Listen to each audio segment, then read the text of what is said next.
how to get notified when someone starts using Viber. Hey everyone, welcome back to the channel. If you are new here, don't forget to hit the subscribe button and turn on the notification bell to not miss any updates. So, if you want to get notified when one of your contacts starts using Viber, then I'll teach you how. Let's dive right in. Open up your Viber app and then go to the more option on the bottom right corner of the screen and then go to settings.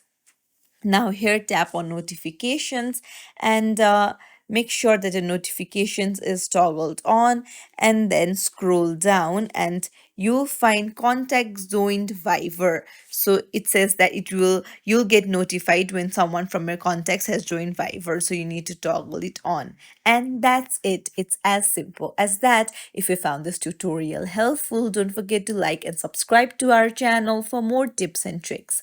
Thank you for watching.